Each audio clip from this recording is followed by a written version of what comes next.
प्रारब्ध कर्म फल। एक व्यक्ति हमेशा ईश्वर के नाम का जाप किया करता था। धीरे धीरे वह काफी बुजुर्ग हो चला था, इसीलिए एक कमरे में ही पड़ा रहता था। जब भी उसे शौच, स्नान आदि के लिए जाना होता था, वह अपने बेटों को आवाज लगाता था और बेटे ले जाते थे। धीरे धीरे कुछ दिन बाद बेटे कई बार आवाज लगाने के बाद भी कभी कभी आते और देर रात तो नहीं भी आते थे। इस दौरान वे कभी कभी गंदे बिस्तर पर ही रात बिता दिया करते थे। अब और ज्यादा बुढ़ापा होने के कारण उन्हें कम दिखाई देने लगा था। एक दिन रात को निवृत्त होने के लिए जैसे ही उन्होंने आवाज लगाई, तुरंत एक लड़का आता है और बड़े ही कोमल स्पर्श के साथ उनको निवृत्त करवाकर बिस्तर पर लेटा जाता है। अब ये रोज का नियम हो गया। एक रात उनको शक हो जाता है कि पहले तो बेटों को रात में कई बार आवाज लगाने पर भी नहीं आते थे, लेकिन ये तो आवाज लगाते ही दूसरे क्षण आ जाता है और बड़े कोमल स्पर्श से सब निवृत्त करवा देता है।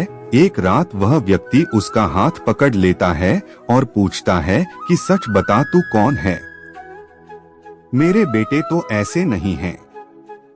अभी अंधेरे कमरे में एक अलौकिक उजाला हुआ और उस लड़के रूपी ईश्वर ने अपना वास्तविक रूप दिखाया। वह व्यक्ति रोते हुए कहता है, हे प्रभु, आप स्वयं मेरे निवृत्ति के कार्य कर रहे हैं। यदि मुझसे इतने प्रसन्न हो तो मुक्ति ही दे दो ना।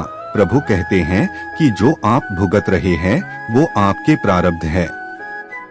आप मेरे सच्चे साधक हैं, हर समय मेरा नाम जप करते हैं, इसलिए मैं आपके प्रारब्ध भी आपकी सच्ची साधना के कारण स्वयं कटवा रहा हूँ। व्यक्ति कहता है कि क्या मेरे प्रारब्ध आपकी कृपा से भी बड़े हैं?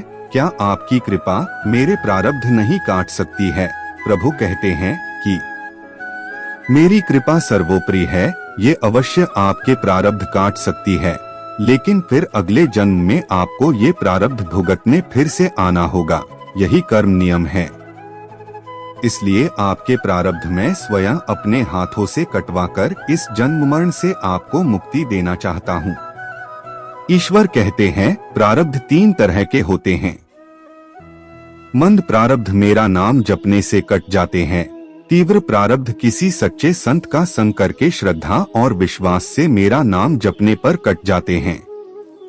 पर तीव्रतम प्रारब्ध भुगतने ही पड़ते हैं, लेकिन जो हर समय श्रद्धा और विश्वास से मुझे जपते हैं, उनके प्रारब्ध में स्वयं साथ रहकर कटवाता हूँ और तीव्रता का एहसास नहीं होने देता हूँ।